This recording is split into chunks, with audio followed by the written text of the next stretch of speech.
Enough is enough. Just because your son is a doctor, you think you can leech off him? That's not going to happen. Anna, my son's wife, glares at us and starts clinging to my son, Jack. I can't stand the idea of your parents taking the money you earned from me, Jack. Please cut ties with your parents. Even Jack seemed taken aback by her boldness. Cut ties? We don't have to go that far. But Anna didn't back down. Baby, why won't you listen to me? Are your parents more important to you than me? Seeing Anna's exaggerated, tearful display, Jack panics. No, it's not like that. I'll listen to anything you say, Anna. Soothing Anna, Jack turns to us, laughing awkwardly. Sorry, Mom. So, like Anna said, I'm gonna cut ties with you now. Seems like Jack is totally manipulated by Anna. My last hope was to ask Jack, "Is this what you really want, Jack? Are you sure?"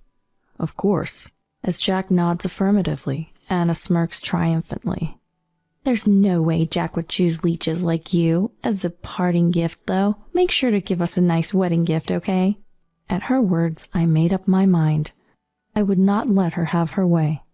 My name is Julie. I work as a nurse in a small hospital. I met my husband Eugene at the hospital. Eugene, who wasn't very healthy, was admitted to my hospital for checkups. Although no particular illness was found, we grew close as I gave him advice to maintain his daily life. After his discharge, we started dating and eventually got married. 2 years after our marriage, I became pregnant. Eugene was overjoyed. He respected my desire to continue working after having our child and was eager to help with child rearing. My parents also loved their grandchild. With the support of Eugene and my parents, I was able to balance my nursing job and raising our son, Jack. Our family of 3 led a peaceful life. When Jack was in his junior year of high school, he made a big decision. Mom, Dad, I've decided to go to med school. I want to become a doctor. As someone in the medical field myself, I was very glad when Jack found his passion in medicine, and I wholeheartedly supported him. Jack studied hard and managed to get accepted into med school straight from college. When we broke the news to his grandparents, they were overjoyed as well. However, another turning point was about to come in our household. Eugene decided to take an early retirement from his company. His frail health had always been a problem, and there were many days he couldn't go to work due to sickness. Taking advantage of an early retirement program seemed like the best choice for Eugene, who decided to retire at 55. Our life, with me continuing to work as a nurse and Eugene doing housework at home, went surprisingly smoothly. Jack finished his 4 years at college and was assigned to the university hospital for his residency. Upon hearing the name of the hospital, I was surprised. Isn't it great? It's the biggest hospital anyone was assigned to out of all my classmates. With Jack boasting so proudly, I felt the need to remind him. Jack, what's important is what you do, not where you are. But it seemed like my words were just mere nagging to the elated Jack. I know that. Can't you, a nurse who can only assist doctors like us, just keep quiet? Jack then completed his residency and decided to work at the university hospital as an internist. Since then, he started going out drinking on his days off and often came home late. It seemed like he was partying with women who were drawn to his title as a doctor at the prestigious university hospital. He always came home reeking of perfume. After about a year of this lifestyle, one day, Jack introduced us to a woman he wanted us to meet. Hello, soon-to-be father-in-law, mother-in-law. The woman who introduced herself as Anna greeted us without hesitation. Anna, how did you get to know Jack? When I asked, Anna answered openly. I met Jack at a social gathering back in college. I didn't think much of him then, but I reconnected with him after hearing he became a doctor at the university hospital. I see. Anna didn't even try to hide the fact that she was more attracted to the title of a doctor than to Jack himself. Meanwhile, Jack, completely oblivious to this, was grinning at Anna. I was surprised when Anna suddenly contacted me. She was the most popular girl in our circle, and now she's saying she wants to marry me. Ha ha. As we sat around the table with Anna, the conversation turned to Eugene. You're a nurse, aren't you? Soon to be mother-in-law? I heard you met your husband at the hospital, but was he a doctor too? My husband Eugene graciously answered Anna's question. No, I'm just a regular office worker, although I did take an early retirement, so I'm not working now. You're not working, so you're unemployed? Anna's eyebrows furrowed at this revelation. I don't think you call someone that retired early quite simply unemployed. Eugene tried to laugh it off, but Anna's demeanor suddenly shifted. If you're jobless, it's the same thing. What? Eugene was taken aback by Anna's sudden condescension, but she continued with a scoff. It's really inconvenient for me to have a mother who's just a nurse and doesn't make much money, along with an unemployed father. What do you mean inconvenient? Don't you think it's inappropriate to talk like that to us, your soon-to-be in-laws? I blamed Anna, but she showed no sign of remorse. Don't get cocky just because your son is a promising future doctor. She sighed heavily and then looked straight at us. Please don't come to our wedding. What do you mean? The professor from Jack's med school, who's also his boss, is planning to attend our wedding. It would be embarrassing if his parents were just a nurse and an unemployed father. Hold on, it's absurd for both parents to not be attending their child's wedding. Just tell everyone you're sick, then no one can complain, right? But I tried to object, but it was clear that Anna's decision was firm. Eugene then turned to Jack. What do you think about this, Jack? What, me? Jack, taken by surprise, was at a loss for words. Before Jack could answer, Anna interrupted. Enough is enough. Just because your son is a doctor, you think you can leech off him? That's not going to happen. Anna glared at us, then starts clinging to Jack. I can't stand the idea of your parents taking the money you earn from me, Jack. Please cut ties with your parents. Even Jack seemed taken aback by this declaration. Cut ties? I don't think we have to go that far. But Anna didn't back down. Baby, why won't you listen to me? Are your parents more important to you than me? She exaggerates her crying for effect. Panicked, Jack responded. No, that's not it at all. If it's your request, I'd do anything. Jack, who managed to calm Anna, addressed us with a foolish smile. I apologize, Mom, but I'll have to go with Anna on this one. We're cutting ties with you guys. It seems like Jack is totally manipulated by Anna. Betting on my last hope, I asked Jack, Is that really what you want, Jack? Are you sure about this? Of course. Jack replied with a nod. Anna, looking triumphantly, retorted, There's no way Jack would choose leeches like you. As a parting gift, though, make sure to give us a nice wedding gift, okay? Days later, an invitation for their wedding arrived at our home, with the regretfully declined box already checked. The invitation even had a section saying, Please send your gift cards to the following address. As I was flabbergasted, our home phone rang. It was my father. Julie, we just received an invitation to Jack's wedding, but the regretfully declined box is already checked. It also has an address suggesting us to send gift cards to. What on earth is going on? It appears that Jack and Anna sent the same invitation to my parents as well. Seeing Anna and Jack trying to abandon not only their real parents, but also his grandparents, who loved Jack dearly, I felt a surge of anger.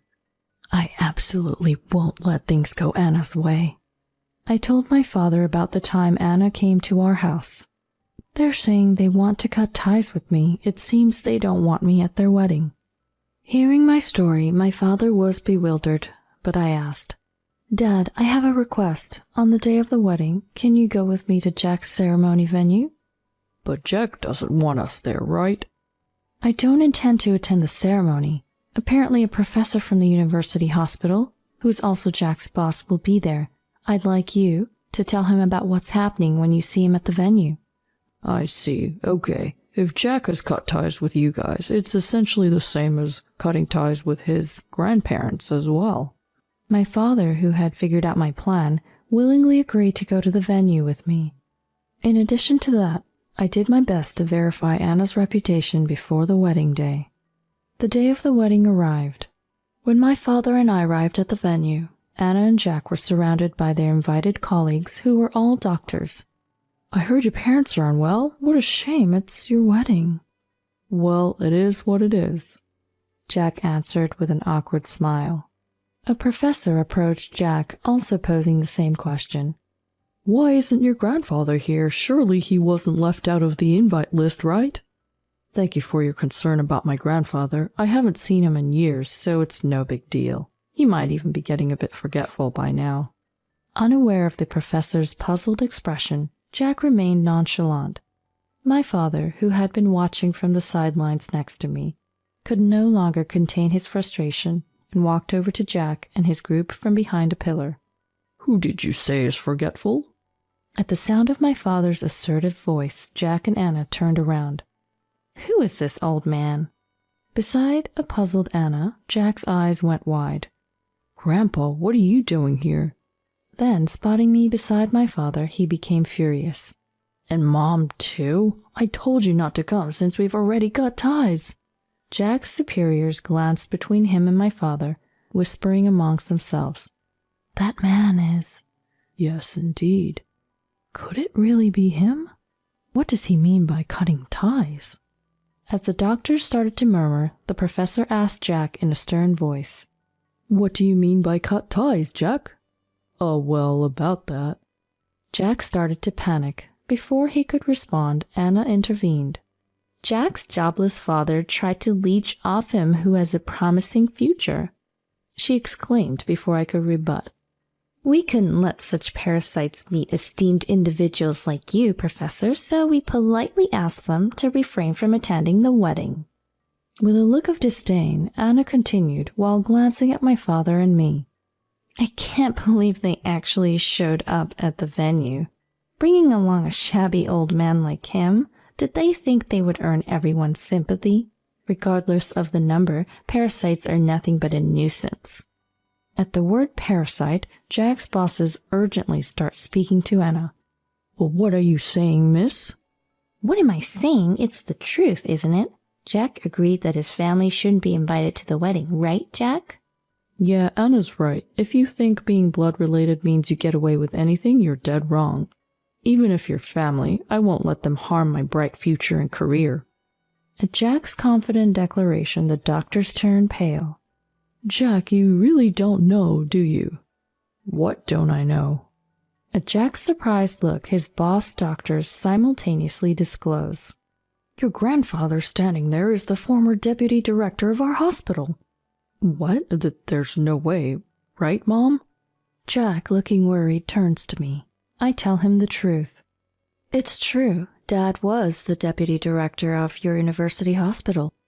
No way. You never mentioned it. Jack looks intently at my father, and my father tells him. I was asked to keep it from you by Julie because we didn't want to put unnecessary pressure on you. Pressure?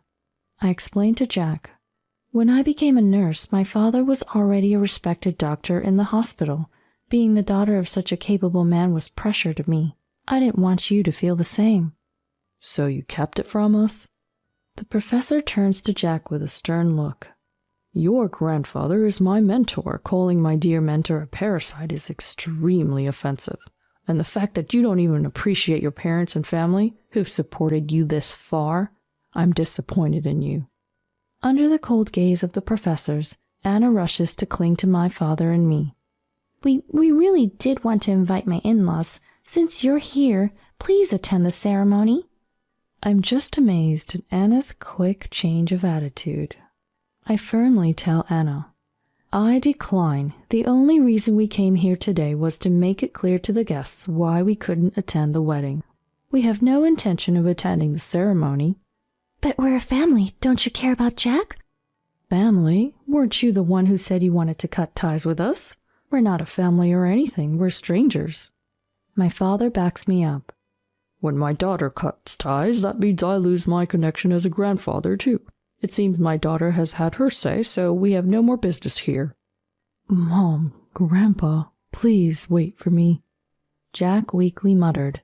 The professor, as if to add insult to injury, said, Being a doctor involves facing and working with people. If you can't respect your family and elders, you're not fit to be a doctor. It seems you'd better grow as a person in a local hospital, not in our university hospital. You mean... Get yourself transferred to a hospital in our rural network. You mean I'm being sent to the countryside? Anna glares demonically, while looking at Jack, who was stunned. Rural assignment? You must be joking. I only married you because you were working at the university hospital. Anna confronts Jack, shrieking about divorce. I'll make sure you pay alimony. Anna never really intended to support Jack as his wife after all. There was no longer any reason to be considerate of Anna. Anna, you're the one who's going to be paying alimony. My words surprised Anna. She looked at me. What? Why should I have to? Anna, you've been having an affair, haven't you? What? Suddenly, Anna began to panic. What kind of evidence do you have to make such an accusation? I laid out several photos in front of the flustered Anna. They showed Anna snuggling up to an unknown man like a couple entering a hotel. I asked your classmates about what they thought of you, Anna. They testified about the affair, and I've been investigating ever since. Here's the proof. Upon seeing the photos, Jack started to shake. Anna, you were meeting this man behind my back? It's not what it looks like, Jack. Hear me out. Why should I? I don't want to hear any excuses. Disgusted by their ugly argument, the guests following Jack's father started to leave one after another.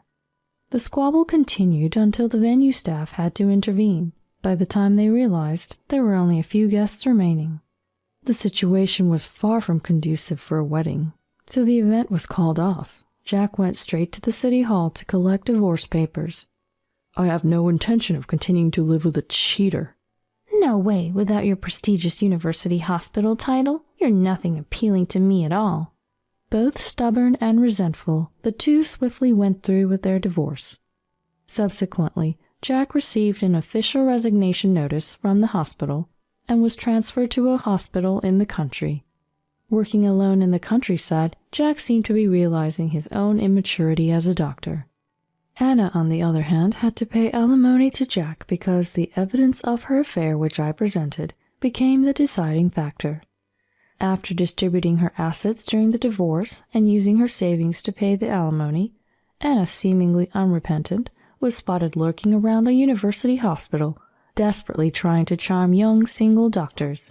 However, word of her divorce had spread throughout the hospital, and not a single doctor was willing to fall for Anna's advances. Still, Anna couldn't give up her aspirations to be a wife of a doctor working at the university hospital. She had become quite famous in the hospital as the desperate old lady chasing after doctors. Meanwhile, I've been continuing my job as a nurse. Eugene's health has become stable recently, and he's taken a great interest in cooking as his new hobby. Every time I come home from work, I'm greeted with delicious dinner prepared by my husband. While cherishing this happiness, I made a vow in my heart to continue this life with the ones I love.